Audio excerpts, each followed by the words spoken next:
ఇప్పటిదాకా హైదరాబాద్ లో మరీ డేంజరస్ సిచ్యువేషన్ ఎప్పుడు రాలేదు కానీ అవును. సడన్ గా ఒక రోజు వస్తది 60 ఒకరోజు. సెంటీమీటర్స్ 100 సెంటీమీటర్స్ వాటర్ పడితే మాత్రం డెఫినెట్ గా ఇబ్బందులు అయ్యే పరిస్థితి ఉంటుంది. కదా! లో లయింగ్ ఏరియాస్ అయితే డెఫినెట్ గా ఇబ్బంది చాలా ఇబ్బంది పడే పరిస్థితి. పరిస్థితి వస్తుంది. ఇప్పుడు సిటీ ప్లానింగ్ సరిగ్గా లేకపోతే మాత్రం ఫ్యూచర్ లో డెఫినెట్ గా ఇబ్బంది అనేది కుదురుతుంది. ఆల్రెడీ మనము ట్రాఫిక్ పరంగా ఆల్రెడీ చూస్తున్నాం. చూస్తున్నాం ఇది గదా! ఒకటే చూస్తున్నారు ఓన్లీ ఏది వర్షం పడితే అని. అది వర్షం ఒకటే కాదు మామూలు కదా, ఆ పొల్యూషన్ డెన్సిటీ చూడాలి, యెస్. ట్రాఫిక్ చూడాలి. యెస్. ట్రాఫిక్ చూస్తే మీరు మార్నింగ్ రింగ్ రోడ్ మీద కూడా ఇవాళ ట్రాఫిక్ జామ్ ట్రాఫిక్ జామ్ అయిపోతుంది. నేను ఫస్ట్ మార్నింగ్ ఆఫీస్ నేను ఆ అవర్స్ లో మధ్య చూస్తున్నా. ఈ 6 నెలల నుంచి గమనిస్తుంటే మన ఓఆర్ఆర్ మీద ట్రాఫిక్ జామ్‌లు అవుతున్నాయి. నంబర్ ఆఫ్ కార్స్ సిటీకి మైగ్రేషన్ ఎక్కువైంది. యెస్. సిటీలో వెల్త్ క్రియేట్ అవుతుంది. సిటీలో నంబర్ ఆఫ్ కార్స్ ట్రాన్స్పోర్టేషన్ పెరిగినప్పుడు ఆబ్వియస్‌గా దానికి తగ్గట్లు రోడ్లు బిల్డ్ చేయట్లేదు. రోడ్లు బిల్డ్ చేయనప్పుడు ఎగ్జాక్ట్‌లీ. ట్రాఫిక్ పెరుగుతది. ట్రాఫిక్ పెరిగినప్పుడు టైం వేస్ట్ అయితది. టైం వేస్ట్ అయితే మళ్ళీ గవర్నమెంట్‌కే లాస్. అంతే గదా! సో ఇవన్నీ కూడా ఇంటర్ రిలేటెడ్. మీరు ఎగ్జాక్ట్‌లీ. అందుకోసమే గవర్నమెంట్ హానెస్ట్‌గా గచ్చిబౌలి నుంచి జూబ్లీ చెక్ పోస్ట్ రావడానికి ఎంత టైం పడుతుంది అన్నగారు? ఆఫీస్ పీక్ అవర్స్ లో అయితే 1.5 అవర్ 2 అవర్స్ లో ఎంత ఇప్పుడు టూ మూవ్ మచ్. అయ్యే అంటే పరిస్థితి ఈ లేదు. ఈ స్ట్రెస్ ఎంత అన్నగారు? 10 కిలోమీటర్లు కూడా ఉండదు. 8, 10 10 కిలోమీటర్లు ఉంటదేమో. కిలోమీటర్లు ఇప్పుడు ఇది కాదు, ఇంకా ఇప్పుడు ఇప్పుడు నంబర్ ఆఫ్ అపార్ట్మెంట్స్ ఏవైతే పెరిగిన పెరిగినాయో తర్వాత ఫ్యూచర్ లో ఇంకా అవును. డెఫినెట్ గా ఇంకా పెరుగుతుంది. కార్లు యెస్. కూడా పెరుగుతున్నాయి. ఇవాళ నార్మల్ మిడిల్ క్లాస్ పర్సన్ ఇంతకుముందు బస్సులో వెళ్ళేవాళ్ళు, బైక్లో వెళ్ళేవాళ్ళు. ఇప్పుడు మిడిల్ ఇప్పుడు క్లాస్, ప్రతి లోవర్ ఒక్కరు మిడిల్ కారు. క్లాస్ వాళ్ళు కూడా కార్ అఫోర్డ్ చేయగలుగుతున్నారు. Yes. So number of cars పెరిగినప్పుడు డెఫినెట్ గా సిటీకి ఇన్ఫ్రాస్ట్రక్చర్ రిక్వైర్మెంట్ అనేది డెఫినెట్ గా ఉంటుంది. మీకు ఆల్టర్నేట్ రూట్స్ ప్రొవైడ్ చేయాలి, పెద్ద రోడ్లు ప్రొవైడ్ చేయాలి, ట్రాఫిక్ సిస్టమ్స్ మారాలి, యెస్. ఆటోమేటెడ్ చేసుకోవాలి, ఆర్టిఫిషియల్ టెక్నాలజీ వాడుకోవాలి. ఇవన్నీ వాడకపోతే గవర్నమెంట్ ఆ దిశలో మనం చర్యలు తీసుకోకపోతే ఎవ్రీడే అందరికి టార్చరే ఉంటుంది. కదా! అప్పుడు అప్పుడు అనుభవిస్తున్నాం ఆల్రెడీ. అప్పుడు ఎగ్జాక్ట్‌లీ. ఏమవుతుంది, సిటీ నుంచి మైగ్రేషన్ స్టార్ట్ అవుతుంది. ఆల్రెడీ బెంగళూరు చూస్తున్నారు. బెంగళూరులో ఆ నేను అదే కంజెషన్ వల్ల అడగబోతున్నా ఇవాళ అసలు. బెంగుళూరులో బెంగళూరు అన్ని రకాలుగా బాగుంటది. ఒక ట్రాఫిక్ పరంగా లేనందుకు చాలా మంది బెంగళూరు నుంచి హైదరాబాద్కి ఆఫీసులు రావడం చూసాం మనం. బెంగళూరు నుంచి జనాలు హైదరాబాద్ షిఫ్ట్ అవడం చూసాం. ఎస్పెషల్లీ నార్త్ నుంచి అవును. ఒకప్పుడు అందరు బెంగళూరు వెళ్ళేవాళ్ళు. ఇప్పుడు ఇప్పుడు హైదరాబాద్కి హైదరాబాద్. వస్తున్నారు. అవును. ఎందుకంటే బెంగళూరు కన్నా హైదరాబాద్ బెటర్ సిటీ అనేది అందరికి అర్థమైంది యెస్. ఇన్ఫ్రాస్ట్రక్చర్ పరంగా. అవును. కానీ ఇంకా మైగ్రేషన్ ఎక్కువైతే రేపు మనం కూడా రేపు ఇంకో బెంగళూరు అవ్వాల్సిన కర్మ పట్టకూడదు. రియల్ ఎస్టేట్ పరంగా కూడా బెంగుళూరు ఇది ఫేస్ చేసింది కూడా. మొన్నటి వరకు బోలెడంత కాకపోతే ఖాళీలుండే. మీరు ఇంతకుముందు అంటే గవర్నమెంట్ చేపట్టాలి. రేవంత్ రెడ్డి గారు వచ్చాక కొన్ని పెద్ద ప్రాజెక్ట్స్ కాన్సెప్టువలైజ్ చేస్తున్నారు. హ్మ్. కానీ అవి ఇంప్లిమెంటేషన్ ఎప్పుడు? ఎగ్జాక్ట్‌లీ. Last 2 years exactly. లో మనము రీజనల్ రింగ్ రైల్ అని ఒకటి అవును. అనుకున్నారు. అవును. మెట్రో ట్రైన్ ఎక్స్పాన్షన్ అనుకున్నారు. ఆ దిశలో యాక్చువల్‌గా మెట్రో ట్రైన్ ప్రైవేట్ నుంచి గవర్నమెంట్ తీసేసుకుంది. తీసుకున్న తర్వాత ఇంకేమి ఏమి స్టార్ట్ అవ్వదు ఇగ ఇప్పట్లో. అదైతే ఒక మంచి పని అయితే జరిగింది. ఆ! ఎందుకంటే ఎల్&టీ ఎక్స్పాన్షన్ నేను చేయలేనంది. హ్మ్. గవర్నమెంట్ తీసుకుంది. ఇప్పుడైనా తొందరగా నెక్స్ట్ 6 మంత్స్ లోనో 1 ఇయర్ లోనో రీజనల్ రింగ్ రోడ్ అయినా, ఆ! మెట్రో ట్రైన్ మెట్రో అయినా ట్రైన్ మీరు అయినా. ఎక్స్పాండ్ చేయకపోతే ఇవాళ ఉన్న మెట్రో ట్రైన్‌లో మీరు పరిస్థితి చూసిరా? ఆ! మార్నింగ్ ఆఫీస్ అవర్‌లో, కాలు ఈవినింగ్ సందు అవర్‌లో పెట్టడానికి సందు అవును. పెట్టడానికి ప్లేస్ లేదు. అవును. నంబర్ ఆఫ్ ట్రైన్స్ కూడా పెంచట్లేదు. అవును. సో ఇవన్నీ కూడా స్లోగా నెగటివిటీ స్టార్ట్ అవుతుంది సిటీ మీద. ఎగ్జాక్ట్‌లీ. వీటి మీద మనం ఫోకస్ చేయకపోతే రైట్. ఇప్పుడు సామాన్యుడు ఇవన్నీ కాదు. ఆ! బస్సులు ఒకప్పుడు బస్సులో జనాలు వెళ్ళేవాళ్ళు. బస్సులు అనేవి తగ్గిపోయినాయి ఇప్పుడు. ఆర్టీసీ పబ్లిక్ అవును. ట్రాన్స్పోర్టేషన్ బాగా బాగా తగ్గిపోయింది. తగ్గిచ్చేశారు. ఇంకోటి క్వాలిటీ ఆఫ్ బస్సెస్ కూడా పెరగాల. నువ్వు 2000లో అదే బస్సు, 2010లో అదే బస్సు, 2020లో అదే బస్సు అంటే ఎట్లా? కొంచెం ఇప్పుడు ఎలక్ట్రికల్ బస్సెస్ వచ్చినాయి, ఏసీ బస్సెస్ వచ్చినాయి. మీరు వేరే సిటీస్ పోతే అక్కడ ఉండే బస్ మీకు ఇంకో ఫెసిలిటీస్ షాకింగ్ మన న్యూస్ బస్ చెప్పనా? చెప్పండి. నా చిన్నప్పుడు సెట్విన్ బస్సులని ఇప్పుడు ఇప్పుడు తిరుగుతున్నాయి కూడా మళ్ళీ. తిరుగుతున్నాయి. మారాలి. సిటీ మారినప్పుడు గవర్నమెంట్ కావాలిస్తే ఫ్రీ సర్వీస్ ప్రొవైడ్ చేసైనా మీరు బస్సులు చేయాలి తిప్పాలి. గదా! హై ఎండ్ బస్సెస్ తిప్పాలి. ఇంకా పాతకాలం బస్సులు, పాత టైప్ బస్సులు తిప్పుతారంటే ఎట్లా?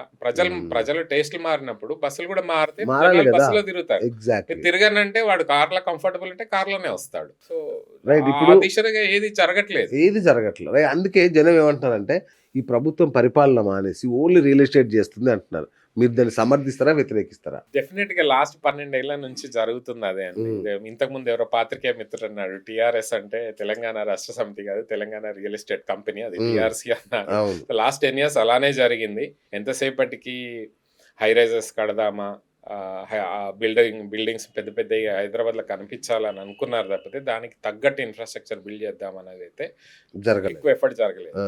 ఇప్పుడు వచ్చిన గవర్నమెంట్ కూడా అదే పరిస్థితిలో ఉంది. హ్మ్. దానికి తగ్గట్టు ప్లాన్స్ అవుతున్నాయి.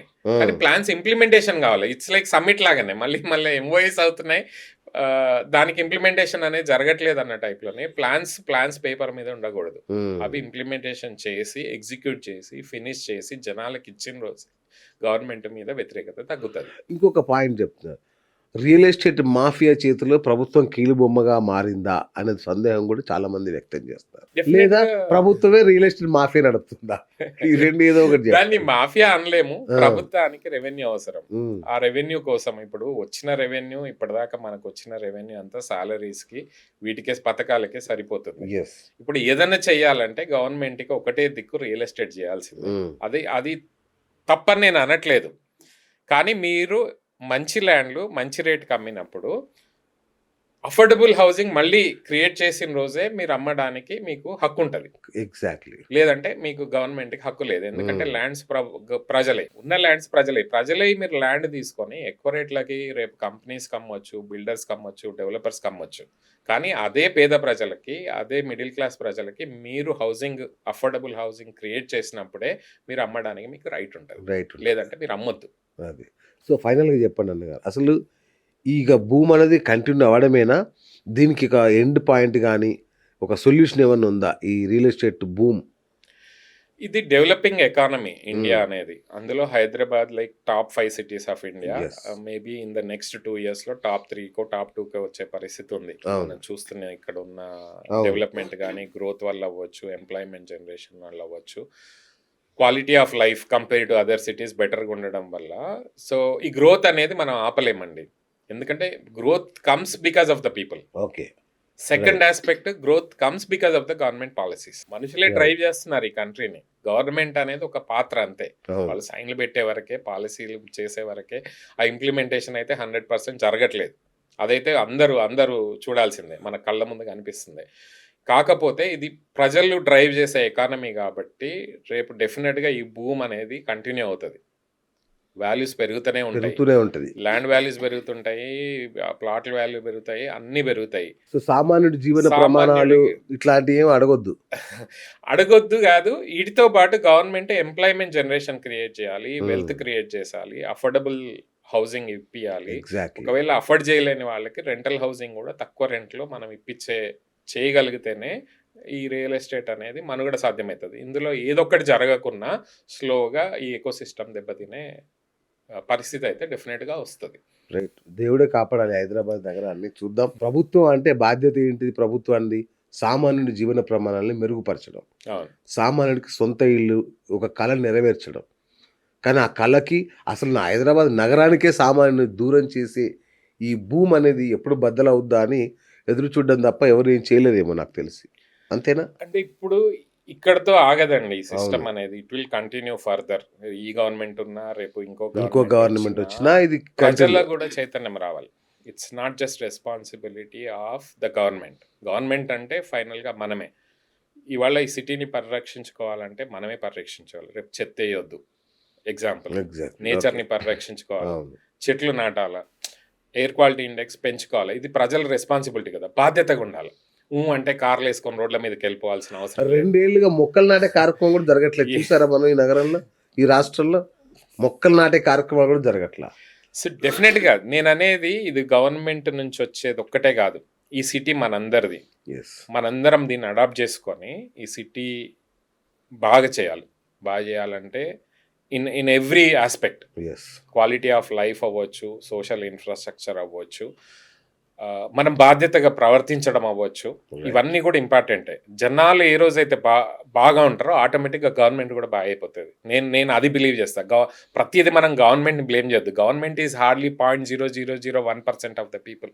బట్ మిగతా ఈ 99.9999 ఏది ఉందో మనమే అది. మనం ఈ సిటీని పరిరక్షించలేదు. మనం రోడ్డు మీద చెత్త వేయడము, చిన్న చిన్న బేసిక్స్ మనం ఫాలో అవ్వలేదు అనుకోండి.